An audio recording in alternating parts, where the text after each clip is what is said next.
अघोर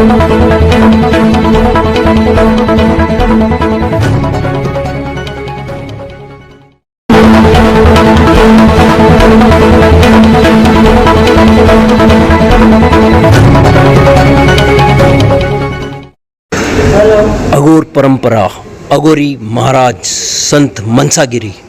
आज ये हम मिलते हैं एक महान अघोर परंपरा के संत, जिनसे हम ये पूछना चाहते हैं कि अघोर परंपरा क्या है।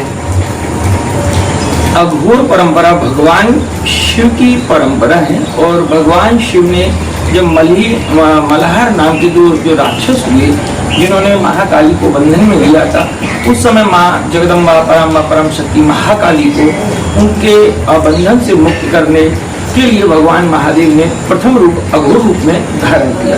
उसी अघोर परंपरा यानी मैं कहना चाहूंगा कि शिव की वो परंपरा है, जैसे आपने कभी देखा हो मंदिर में पंचमुखी महादेव होते हैं, तो उनमें जो पांचवा मुख है ये भगवान महादेव का अघोर मुख है।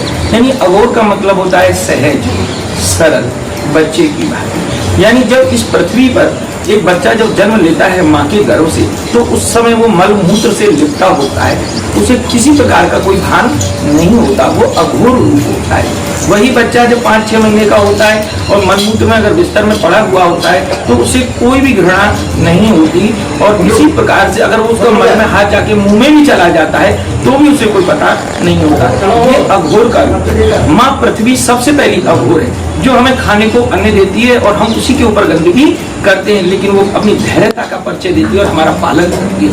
माँ पृथ्वी भी अघोर है। भगवान सूर्य भी अघोर है, जो सबसे पहले अघोर है, जो एक मंदिर पर भी प्रकाश देते हैं, एक मस्जिद पर, एक गुरुद्वारे पर, सब पर समान भाव से देते हैं। वो फूलों के बगीचे पे भी देते हैं और गंदगी के ढेर पर भी देते हैं। सहज और समदृष्टा, वो समान दृष्टि से जो देखते हैं वही अघोर है। एक हवा है जो फूलों को भी छूकर गुजरती है और गंदगी के ढेर को भी छूकर गुजरती है, वही अघोर है। तो जहाँ पृथ्वी पर आप जिसको भी देखोगे जो सहज है, सरल है, जिससे संसार का, जगत का कल्याण होता है, वही अघोर है। और सबसे बड़ा अघोर भगवान मेवाड़ के एकलिंगनाथ अघोर है, शिव अघोर है, शिव से बड़ा कोई अघोर ही है। तो अघोर सहजता का, सरलता का, समाज में प्रेम, समदृष्टि और समान भाव और धर्म सनातन को बढ़ाने वाली